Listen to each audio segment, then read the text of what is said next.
नवी मुंबई आंतरराष्ट्रीय विमानतळाला दिबा पाटील यांचे नाव द्या, अन्यथा जनतेतून उद्रेक होईल. कॉम्रेड भूषण पाटील यांचा इशारा.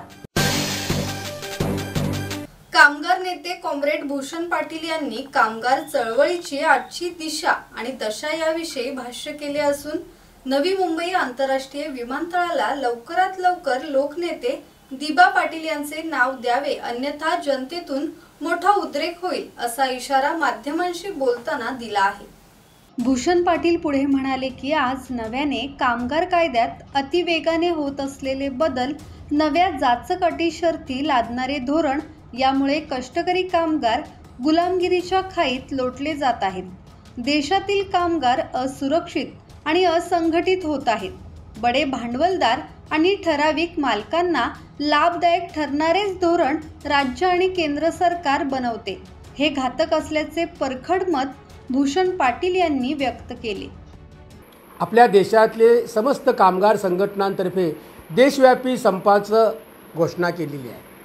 तर काय पहिली मागणी काय आहे, तर जे कामगार कायदे किती आहेत, 100-125च्या वर कामगार कायदे आहेत, ते सरकारने रद्द करून 4 फक्त कामगार संहिता लेबर कोड आणण्याचा त्यांनी निर्णय पक्का केलेला आहे. सध्या 44 कामगार कायदे रद्द करून 4 फक्त एक औद्योगिक कलह संहिता इंडस्ट्रियल रिलेशन कोड, दुसरं वेजेस कोड मजुरीची संहिता, तिसरं सेफ्टी कोड सुरक्षा संहिता आणि चौथं सामाजिक सुरक्षा संहिता, या 4 आणून सगळे कामगार कायदे रद्द करायचे.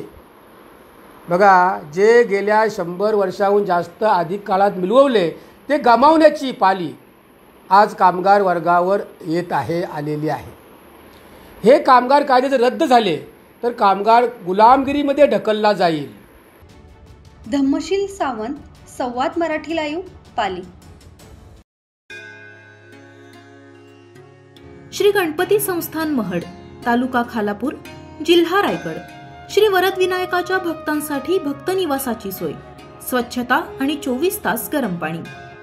सीसीटीव्हीची नजर. आगाऊ नोंदणीसाठी संपर्क करा 02192 26 69 12 72 76 47 38 54.